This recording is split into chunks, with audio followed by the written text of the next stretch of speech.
All right, hey guys, so we're gonna jump into how I trade options today. This is going to just scratch the surface on options trading, but it's gonna be a very honest look at how I trade options. And I trade options in a way to apply leverage to a model that I've already proven to have edge, and I've also proven to myself I'm capable of executing. And you need to know that there's many different strategies out there for options trading, and a lot of them are very complicated. All right, there's a lot of terminology that can be complicated and just different sorts of spreads and contract styles that you can put on.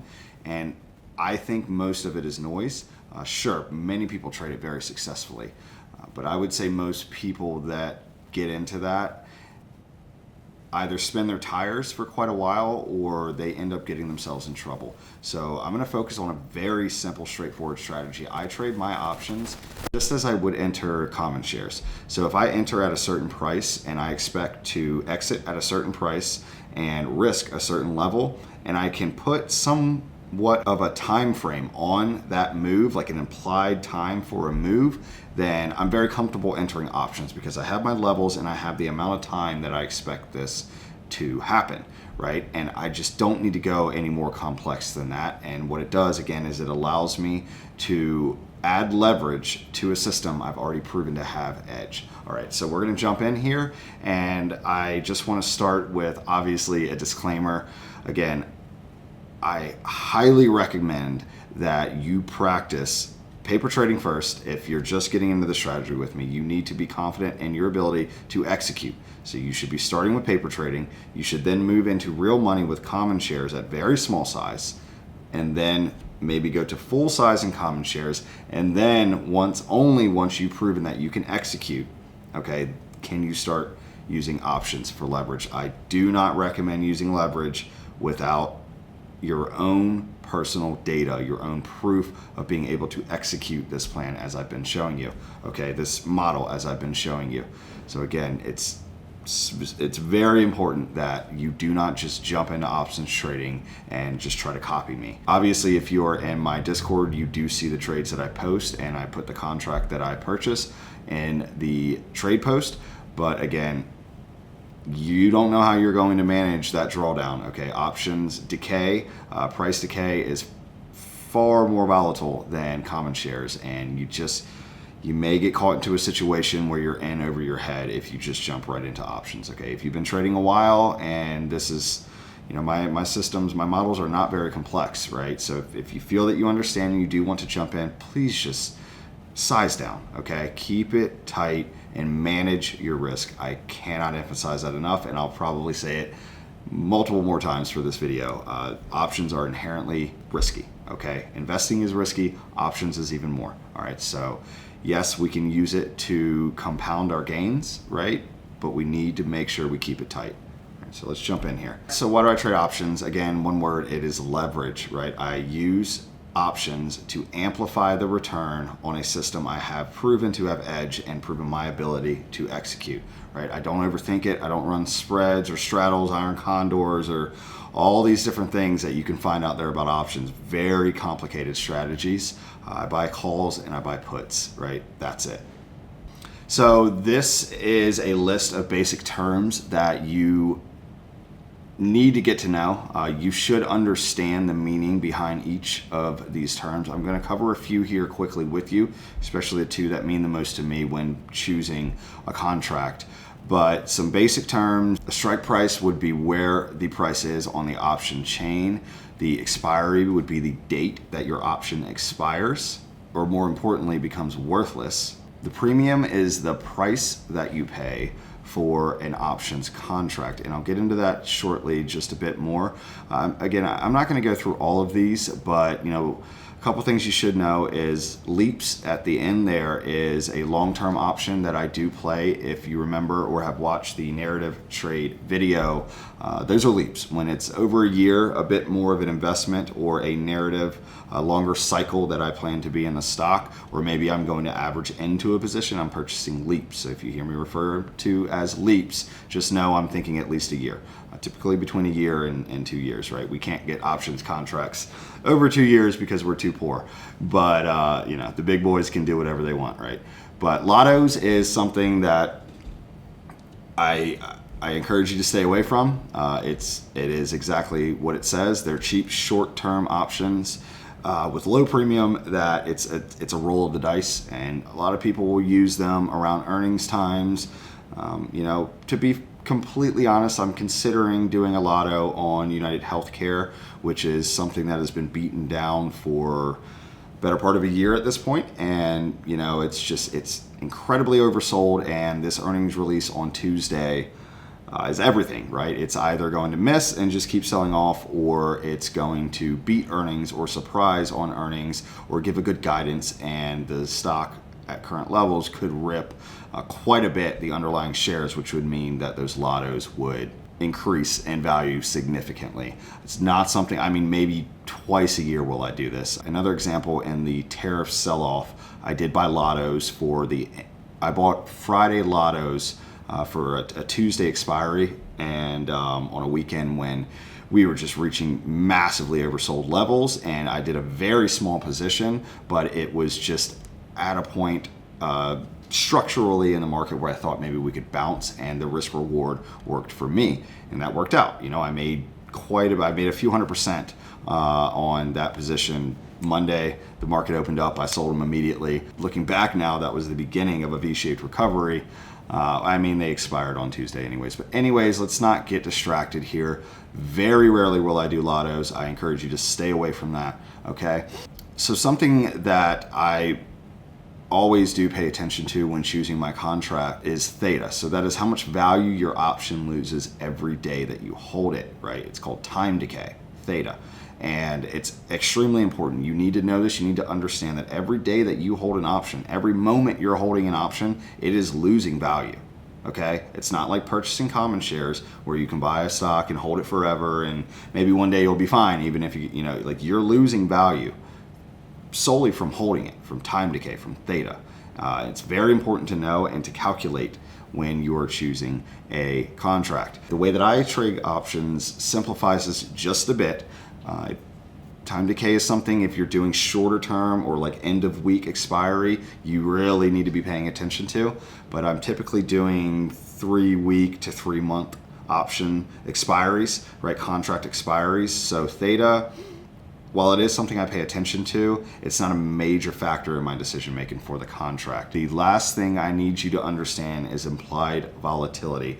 It's shocking how many people get in options trading and don't understand this. And I'm not going to go into a deep lesson about it here today, but I encourage you to look into it a bit more. But implied volatility is the market's expectation of how volatile this stock should be within the window of time you're looking, is a decent way of explaining it. So the lower the IV, the implied volatility, the cheaper the contract, and the higher percentage it is, the more expensive that contract is. The higher the IV is, the higher the premium, okay? So especially when you're looking in the world of leaps or longer term holds, IV is something you need to be paying attention to. One hack that I've got for you here today, go to GPT, and if you've got an idea of the sort of contract you'd like to purchase, say you want to purchase something in September, and you go on the chain and you see, hey, this September 15th, 2025 contract looks good to me. Go into GPT and say, I'm going to purchase an option for expiry on September 15th, 2025. What implied volatility percentage should I look for? Okay, ask it. It will give you the information, the historical data of what is relatively cheap, of value, right?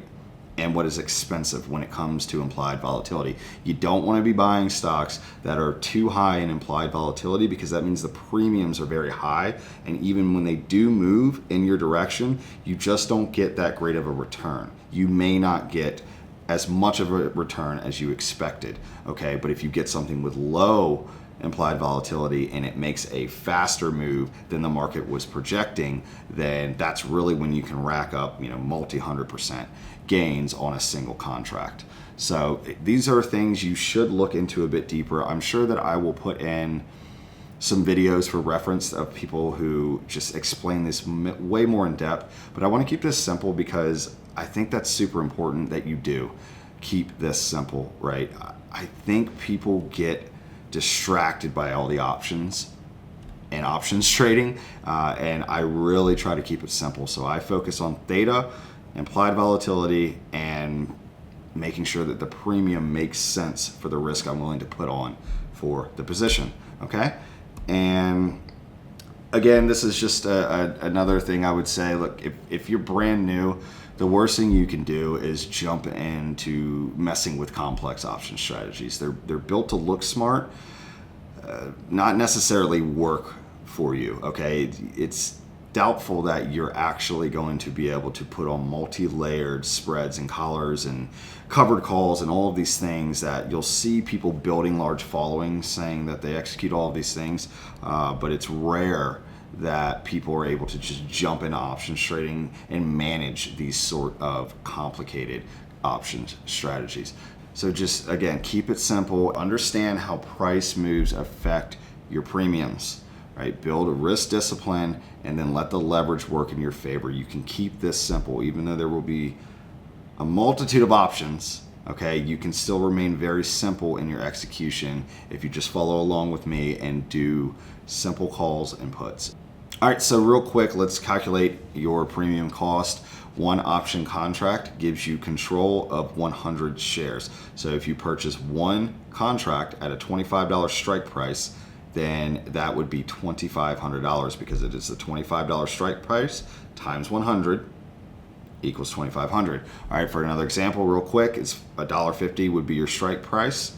All right, and say you want 14 contracts, that would be $1.50 times 100 would be $150 times 14 would be a $2,100 total premium for those 14 contracts. It's really very simple. Your platform will calculate this for you. Anytime you see the strike price, just know that you need to multiply that by 100 to get the total cost per contract. All right, so if it says 10, then you are looking at $1,000 a contract, and then you can decide how many contracts you want from there. Let's jump in here to my simple contract selection process. Look, I really, again, do try to keep it very simple. I am looking at strike price, I'm looking at the expiry, and I'm looking at the cost to fill my order, right? That all aligns with my risk profile. And again, I am looking at it more of what is my implied move? What do I believe will happen, on the daily chart? How fast do I think this move could happen? And how big of a move am I looking for, right? These are the things that I calculate before I purchase a contract. And then frankly, the cost of the contract does weigh in to my decision making at times. Sometimes these contracts are very, very expensive, and just a little bit of drawdown, which would actually be a normal thing for where we are on the chart, it would be totally all right. It's just not within my risk profile, right? So sometimes you'll get coin is quite expensive all of the time. A lot of the time, the stock Coinbase is quite expensive. So I'll go and I'll look at the chain, and I mean the cheapest option contract that I'll see that I would like to trade with the amount of time that I would like on it and somewhere around the money is, like $8,000 for one, and I typically like to have multiple. I'll scale out from here to there, but it's just, so if the underlying stock drops just a few percent, I'm immediately down $8,000 if I get multiple contracts. You know what I mean? It's a bit too volatile. It's a bit too expensive, right? So it does play a factor. I don't allow it to completely keep me out of trades, but if it doesn't fall within my risk profile, then that is a factor that matters to me, and I'll just look for something else. Okay, so these are the two main times I use options. As you guys know, I love trading the triple R swing setup, and I'm typically doing 3 days to 3 months, and I am finding the expiry within that makes sense to me. I want to make sure I give myself enough time to get the move without having too much time decay, that the value of my contract is coming down too fast and we've not reached my targets yet. And then also a huge factor this time of the year especially is I'm looking at earnings. So if I have a stock that I would like to get into and I know I'll be out before earnings, say earnings is in 3 weeks. All right, so say earnings is in 15 days on a Thursday. So three Thursdays from now is the earnings date for the stock I am looking at. And I think there's going to be a move up into earnings, and I have a clear stop level should this not go my way. I will typically buy that Friday or maybe the following Monday's expiry. So right behind earnings, but I will not hold it through that. There's absolutely zero chance. I never do that, and don't do that, okay? You don't know what's going to happen on earnings. It could gap down and you're expiring worthless, okay? And that I highly doubt that will fit within your risk profile. All right, so anyways, a lot of times it is predicated on when earnings is, especially this time of the year, and I'll just buy the contract for just behind earnings. And the other time I'll use options is for my narrative plays, especially if I think that this narrative will play out within the next 2 years. I love to buy longer term option plays and scale into them just a bit. Sometimes I go and, I got the 25% or 50% size that I got. It is what it is. But I really like the allotted time to scale into that position should I need to. And guys, I'll show you here in just a second a couple tools that you can begin to explore options and play with the different premiums and return rates depending on the contracts that you get. And you just got to get in there and mess with it yourself. But I'll show you a tool here shortly. One thing I want to say is pay the trader. Options move fast, so the risk and reward both ways. It can move very fast for or against you. So make sure you pay the trader. If you get a contract that goes up, my numbers varies, but usually at least 50%. If I'm up 50% on my contracts, I'm at break even. All right, I'll never lose money on that contract no matter what. Right. So the other thing is I get out when I hit my levels in contracts. I just get out. Sometimes I do save a couple runners, but the large majority of my position, I am out when I hit my target. All right. I pay the trader. And then the other thing is if this hits my stop or the environment shifts, I'm out. Period. There's no room for errors when you're trading options contracts. All right. These options lose value fast if it goes against you. All right. If you purchase something here and it begins to go against you, you will see how fast these things can lose value. So you need to have clear levels and you must respect them. And real quick, before I jump into just a bit of charting here would be my final advice. And this is going to be a bit redundant, but it is so important. All right. Options give you leverage and speed, but it comes with added risk. All right. This is more risky than just purchasing shares. You have a far less margin of errors when managing option contracts. You must remember this. And if you're following my setups and you're disciplined with your sizing, then options can help you scale your portfolio faster than buying shares. But again, that comes with the added risk. So start simple, stay focused, and control yourself. It's so important. All right, I've given you a couple strategies that have edge, right? But you need to figure out whether or not you can control yourself when you expose your money to the market period, but even more so to leverage, okay? And the best way you can do that is sizing down, but you need to understand how you react in those situations. All right, so learn the setups and let the options amplify the moves, not complicate your model. All right, guys, let's jump in real quick here, and I'm going to show you a couple tools that you can use to understand the profitability and the risk involved in options. So do profit calc. All right, right here, this first one, options profit calculator, and we'll just go ahead and do a trade here that I'm considering entering this week. That would be Hilton. Actually, why don't we do Capital One instead? This one's a bit more clean. So here's a trade that I'm looking to take possibly today or early this week, and it is COF is our ticker, and I'm looking to possibly get in here at the 218 level with a risk of 208, so a $10 risk and a 20-point target. So we'll do long call, and we'll come in here and we'll type in our ticker name, and we'll get price. And then we'll go back, we'll make sure, we'll see, hey, how much time do I want to give myself for this to move? I don't think we need to give it a full 3 months up until the new earnings. So I would say maybe mid to late September, I think this move could happen. Let's do somewhere around September 20th. So you would do buy, select your option. September 19th should be more than enough time. And I'm going to look to purchase at the 218 level, so I would want to be in the money then. So the 210 calls would be in the money and a pretty good contract, very likely. So we'll get, say, I'll do one. Let's just do one so the numbers stay simpler. So that would be about $1,000 contract, right? And my implied move would be So if we're getting in at 220 and we want about 240 as our top end of that move, our target would be about 240. So you put those in here and you hit calculate. All right, and so right here you can start to see your profit potential on a contract like that. And let me do a couple more things here to show you why I trade options, right? Why the leverage makes sense to me, because I have a model that I trust, right? That I know if I execute this model that I do have statistical edge. So that move would be about an 8% move if I bought shares, okay? Great, that's amazing. You can create meaningful gains with 8% moves done over and over again, right? Nothing wrong with buying common shares. But the same move you can see right here, 163%, it very quickly gets up to a 100% move as opposed to an 8% move. So that is leverage. That is why I use options.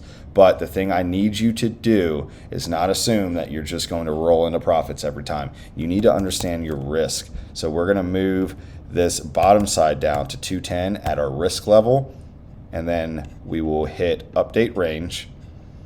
And this is where you need to understand if this trade goes against me, right? If I purchase at the 220 level, right? If the price starts to go against me, you can see how fast you start to lose money, especially if you add in that time, right? So we're down, if this thing goes down to my stop, then I'm risking 30% on my option contract. So I'm risking 30% of the total amount of money I put into this contract. If I buy 10 shares, I'm risking $3,000 in this scenario, right? But if I buy 10 shares and I hit my targets, I'm potentially gaining 15, 20,000, right? So that's a typical setup that I will take over and over and over and over again, right?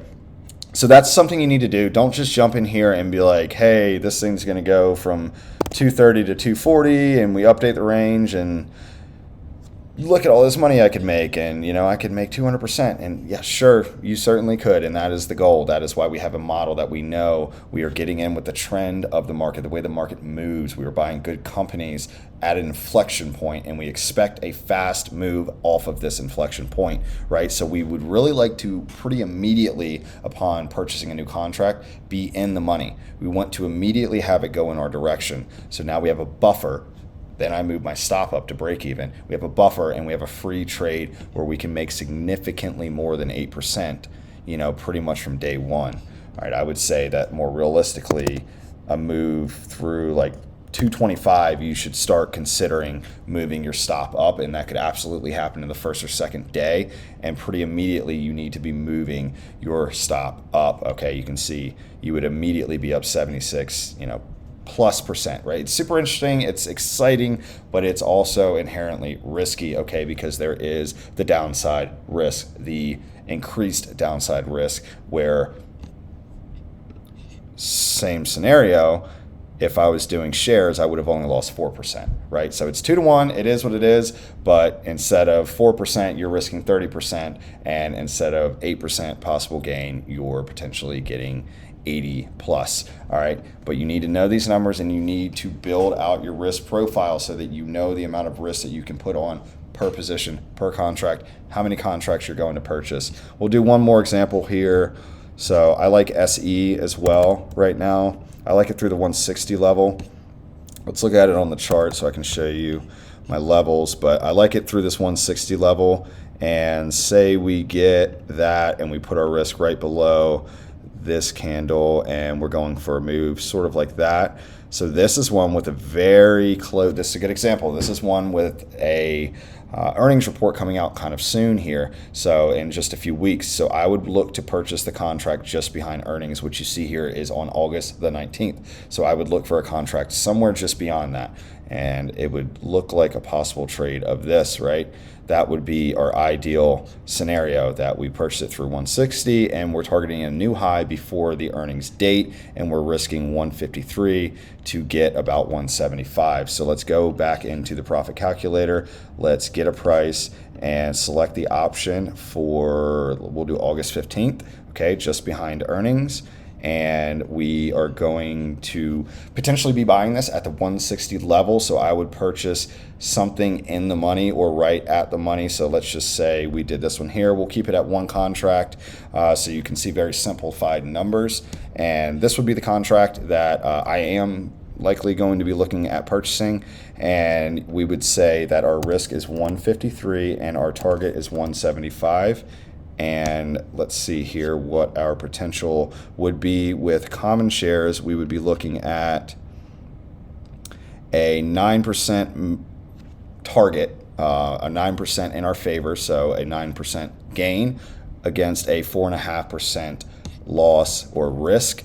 So we go in here and we hit calculate, and when you compare that to leverage of options, we are looking much better with, in the range of 50, 60, all the way up to 100% plus, depending on how fast that move were to happen. But again, if we purchase that contract at the 160 level and it goes below down towards our stop, you can start to see here, 25%. Just by going to 156, we're down 25% on the total cost of that premium or those premiums. All right, I think I explained that well enough in the last video, but be sure that you're doing both sides of your risk and reward when doing this calculator. Don't just look at how well things could go. It's realistic that these will go against you at times, and you need to be ready to manage your risk. I think that's enough for the video. One other thing that I will do, I'd like you guys to digest what I've done here today, and I'd like to field some questions off of it, and then I'll do a follow-up video because this is a very complex topic, and I don't want to overcomplicate it in the beginning, but I'd love to hear some feedback and questions, and I'll field those and do another video. The other thing that I will show you, I enter calls and puts. I don't have a hard stop when I purchase a option. I am very manual in what I do. I might suggest you don't start that way. There's something else you can do called a bull call spread, and that, in a nutshell, you would have a hard stop. Okay, I'll explain that if anyone is interested in doing this or feels that they're ready to begin trying some option contracts and they want to have a hard stop. It might help you sleep better just to know that, hey, if it hits my stop number, it'll automatically execute and close the trade for me. And that's done through a slightly more complicated option strategy, but it's really the same thing. Not only is your loss capped, right, at a number, so is your earning potential. That is why I don't like to use them, because just as we can gap down, where it would have been nice to have that hard stop in there for when you gap down. What if you gap up and you're also capped for your potential gain when you use call spreads? But that's neither here nor there. Let me know, guys, how you feel about this talk of options trading. Obviously, there's a lot of potential in it, but again, so much risk that I encourage you guys to reach out and let me know what your thoughts are and what else I can touch on before you guys just jump in. All right, I think that's enough, and I look forward to your questions. Thanks.